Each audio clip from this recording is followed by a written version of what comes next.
नमस्कार। प्रभाव साक्षी news network और आप सभी का स्वागत है। अमेरिका के राष्ट्रपति जो बाइडेन ने राष्ट्रपति चुनाव की दौड़ से पीछे हटने की घोषणा की है, जिसके बाद माना जा रहा है कि उपराष्ट्रपति कमला हैरिस का मुकाबला रिपब्लिकन उम्मीदवार डोनाल्ड ट्रंप से होगा। बाइडेन ने अपनी पार्टी के नेताओं, दानदाताओं और परिवार की ओर से बढ़ते दबाव के बाद आखिरकार चुनाव मैदान से हटने की घोषणा की और इसके साथ ही उन्होंने डेमोक्रेटिक पार्टी की तरफ से राष्ट्रपति पद की उम्मीदवारी के लिए उपराष्ट्रपति कमला हैरिस के नाम का अनुमोदन कर दिया है। जो बाइडेन ने भारतीय अफ्रीकी मूल की कमला हैरिस के नाम की सिफारिश ऐसे वक्त की है जब वह जून के अंत में अपनी रिपब्लिकन प्रतिद्वंदी और देश के पूर्व राष्ट्रपति डोनाल्ड ट्रंप से बहस में पिछड़ गए थे और तब से डेमोक्रेटिक पार्टी के नेता कई हफ्तों से बाइडेन पर राष्ट्रपति पद के चुनाव से पीछे हटने का दबाव बना रहे थे। बाइडेन ने एक्स पर एक पोस्ट में कहा, आज मैं कमला हैरिस को इस साल हमारी पार्टी का उम्मीदवार बनाने के लिए अपना पूरा समर्थन और सहयोग देना चाहता हूं। डेमोक्रेटिक पार्टी के लिए एकजुट होकर ट्रंप को हराने का समय आ गया है। बाइडेन ने राष्ट्रपति पद की उम्मीदवारी की दौड़ से पीछे हटने का ऐलान करते हुए कहा कि यह मेरी पार्टी और देश के सर्वोत्तम हित में है। 81 वर्षीय बाइडेन का यह निर्णय अमेरिका में 5 नवंबर को होने वाले मतदान से ठीक 4 महीने पहले आया है। बाइडेन ने सोशल मीडिया पर पोस्ट में अमेरिकियों को संदेश देते हुए कहा, आपके राष्ट्रपति के रूप में सेवा करना मेरे जीवन का सबसे बड़ा सम्मान रहा है।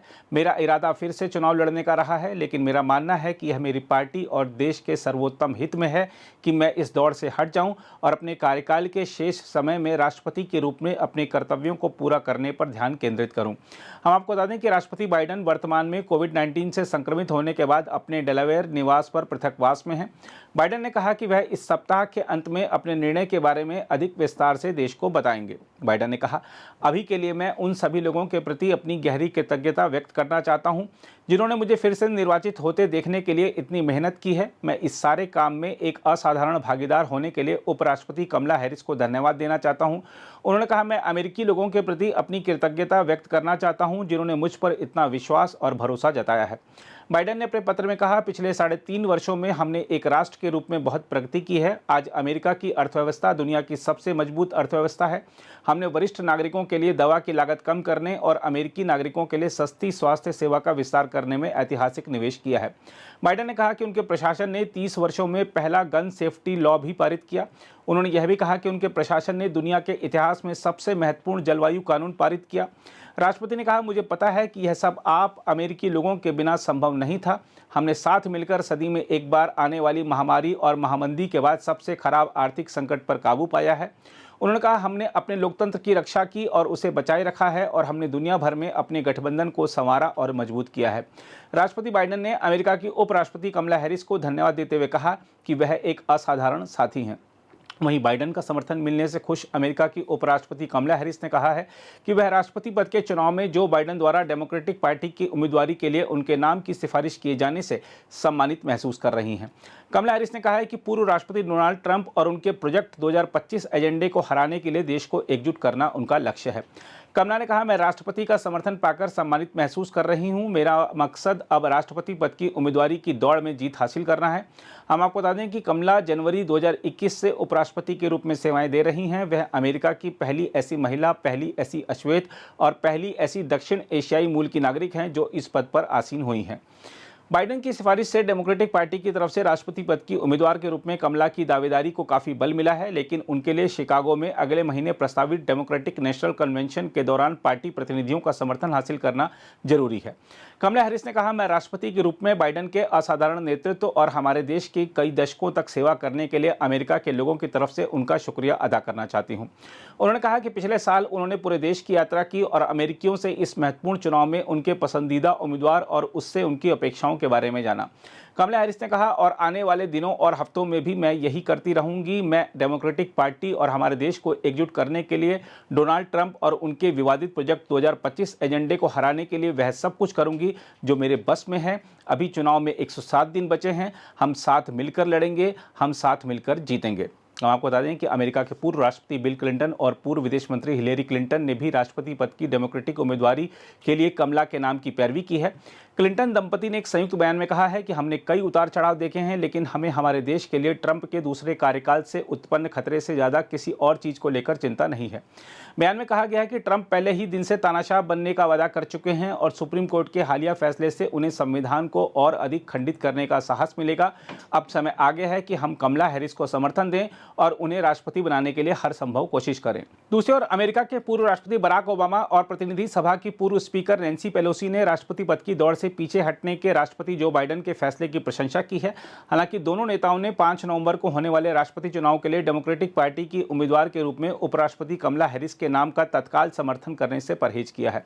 पूर्व राष्ट्रपति ओबामा ने एक बयान में कहा, आने वाले दिनों में हम अज्ञात रास्तों से गुजरेंगे, लेकिन मुझे पूरा विश्वास है कि हमारी पार्टी के नेता एक ऐसी प्रक्रिया बनाने में सक्षम होंगे जिससे एक उत्कृष्ट उम्मीदवार उभर कर सामने आएगा। उधर रिपब्लिकन पार्टी की तरफ से राष्ट्रपति पद के उम्मीदवार डोनाल्ड ट्रंप ने राष्ट्रपति चुनाव की दौड़ से अचानक पीछे हटने के लिए निवर्तमान राष्ट्रपति जो बाइडेन पर निशाना साधा और दावा किया कि बाइडेन के चिकित्सक समेत उनके इर्द गिर्द मौजूद सभी लोग जानते थे कि वह राष्ट्रपति पद का चुनाव लड़ने या राष्ट्रपति बनने के योग्य नहीं है।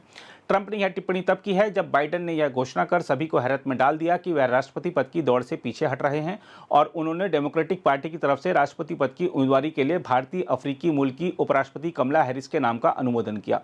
डोनाल्ड ट्रंप ने बाइडेन के कोविड-19 से संक्रमित होने को लेकर भी संदेह जताया। उन्होंने अपने सोशल मीडिया मंच ट्रुथ सोशल पर एक पोस्ट में कहा, तो अब हम कुटिल जो बाइडेन से लड़ने के लिए समय और पैसा खर्च करने के लिए मजबूर हैं। बहस में निराशाजनक प्रदर्शन के बाद वह चुनाव मैदान से पीछे हट गए। अब हमें सब कुछ फिर से शुरू करना होगा। पूर्व राष्ट्रपति ने कहा, क्या रिपब्लिकन पार्टी को धोखाधड़ी के लिए मुआवजा नहीं देना चाहिए? जो बाइडेन के चिकित्सक के समेत उनके इर्द गिर्द मौजूद हर व्यक्ति और फर्जी मीडिया यह जानती थी कि वह राष्ट्रपति पद का चुनाव लड़ने या राष्ट्रपति बनने के समक्ष नहीं है। केवल पूछ रहा हूं। ट्रंप ने कहा कि बाइडेन के साथ उनकी बहस का प्रसारण एबीसी न्यूज पर सितंबर में होना था। उन्होंने बाइडेन को अमेरिका के इतिहास में सबसे खराब राष्ट्रपति बताया। ट्रंप ने कहा, अब बाइडेन इस दौर से बाहर निकल गए हैं। मुझे लगता है कि बहस का प्रसारण पक्षपातपूर्ण एबीसी के बजाय फॉक्स न्यूज पर होना चाहिए था। एक अन्य पोस्ट में 78 वर्षीय ट्रंप ने कहा, क्या किसी को वाकई लगता है कि कुटिल जो बाइडेन को कोविड था? नहीं, वह 27 जून को बहस वाली रात के बाद से ही पीछे हटना चाहते थे जब उन्हें पूरी तरह से खत्म कर दिया गया था। उन्होंने कहा, वह जो बाइडेन के अंत की दिशा में एक बड़ा क्षण था। जो बाइडेन राष्ट्रपति बनने के योग्य नहीं है, वह हमारे देश को बर्बाद कर रहे हैं। हम आपको बता दें कि बाइडेन 17 जुलाई को कोविड-19 से संक्रमित पाए गए थे। उसके बाद उन्हें ऐसे अहम व्यक्ति पर प्रचार अभियान रोकना पड़ा था जब उन पर उनके स्वास्थ्य को लेकर जारी अटकलों के बीच राष्ट्रपति पद की दावेदारी छोड़ने का दबाव बढ़ रहा था। वहीं प्रतिनिधि सभा के अध्यक्ष माइक जॉनसन ने राष्ट्रपति बाइडेन से पद से इस्तीफा देने का आग्रह किया है। रिपब्लिकन नेता माइक जॉनसन ने कहा है, अगर जो बाइडेन राष्ट्रपति पद के लिए चुनाव लड़ने के योग्य नहीं है तो वह राष्ट्रपति के रूप में सेवा में बने रहने के योग्य भी नहीं है। उन्हें तुरंत पद से इस्तीफा दे देना चाहिए। इस बीच अमेरिका में राष्ट्रपति पद के चुनाव के लिए रिपब्लिकन पार्टी के उम्मीदवार डोनाल्ड ट्रंप के प्रचार अभियान दल ने कहा है कि उपराष्ट्रपति कमला हैरिस भी राष्ट्रपति जो बाइडेन की तरह मजाक की पात्र हैं। ट्रंप के प्रचार अभियान दल ने एक बयान जारी करके कहा है कि कमला हैरिस भी बाइडेन की तरह ही मजाक की पात्र हैं। हैरिस हमारे देश के लोगों के लिए जो बाइडेन से भी अधिक अक्षम साबित होंगी। उसने कहा, वे एक दूसरे के पुराने कामों में भागीदार हैं और दोनों के बीच कोई अंतर नहीं है। हैरिस को असफल बाइडेन प्रशासन और कैलिफोर्निया में अपने उदारवादी और अपराध के खिलाफ कमजोर कार्रवाई के रिकॉर्ड का बचाव करना चाहिए। प्रचार अभियान दल ने बाइडेन की नीतियों की आलोचना की और राष्ट्रपति को बड़ा धोखेबाज और देश के लिए अपमान बताया। प्रचार दल ने आरोप लगाया कि बाइडेन एक नेता के रूप में कमजोर, दयनीय और अक्षम रहे हैं और उन्होंने अफगानिस्तान में 13 अमेरिकी सैनिकों को मारे जाने की अनुमति दी, जिससे एक श्रृंखलाबद्ध प्रतिक्रिया शुरू हुई और इसी के कारण रूस के राष्ट्रपति पुतिन ने यूक्रेन पर आक्रमण किया और हमास आतंकवादियों ने इजराइल पर हमला किया।